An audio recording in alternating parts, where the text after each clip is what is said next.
both units. Well, he's played well. I mean, without him playing his A game last night, we don't win that game. Without DeMar DeRozan coming on at the end, we don't win.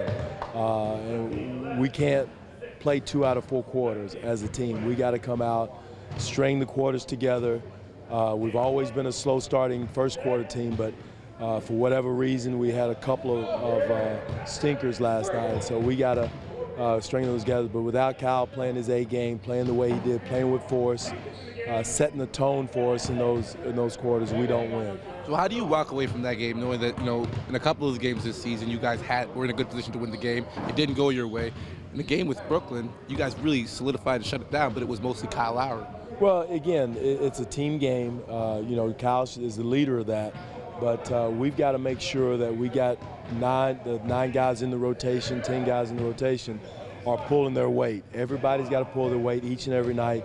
And we can't be satisfied with just, we're happy with the win. Don't get me wrong. Because it's hard to win in this league. I don't care who it is. There's not a team you can look at on the schedule and say, hey, we can walk out there and win this game. This league is tough. But again, we have a level that we've established that we got to maintain and get to each and every night on both ends of the floor. Last night we didn't play to our identity. We didn't play to our level of expectations. I asked you yesterday about the lift that the bench has given you over the last couple of weeks. What's been the biggest difference for them during that stretch, whether it's just one player, maybe Pat playing better, Corey playing better, or is it something that they're doing as a unit better over the last? It's pretty simplistic, Josh, making shots. It's pretty simple. It kind of puts pressure on their shooting, but when T. Ross and Pat shoot the ball the way they shot it, have been shooting it lately, it makes it a lot easier because they're going to bring energy. They bring the defensive energy. Corey brings the defensive energy. Biz brings the defensive energy. But what really changes the game is having that defensive energy and then go to the other end and Pat and T. Ross make shots. Corey aggressive, going to the basket, taking his shot. So that's the difference, I think, where the second unit has really stepped forward and is playing a pretty good level right now. I think that viral infection Corey had a lot to do with maybe him slowing down a bit for that stretch there? It could have been because he wasn't the same player, right after that. He's playing much better now, but once he got sick, he kind of was struggling with his health, wasn't as aggressive offensively. He's going to give you everything he has defensively, but we need him also to be aggressive offensively, look for his shots, continue to attack and finish at the rim. All those things are important for us and for him.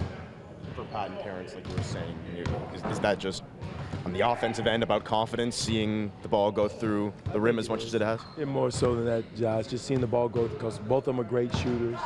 You don't forget how to shoot the ball the way they can shoot it. They just needed to see it go through, and they've done that. For Amir Johnson, everyone has great things to say about him, media, coaches, players.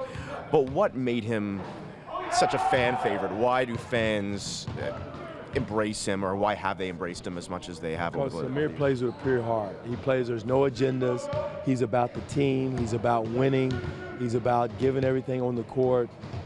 He's about his teammates. So that's why he's such a fan favorite and teammate favorite, is because he plays and lives with a pure heart. And that's the best way to describe Amir Johnson for me. For coaching him, there was never agenda. There was never complaint about touches.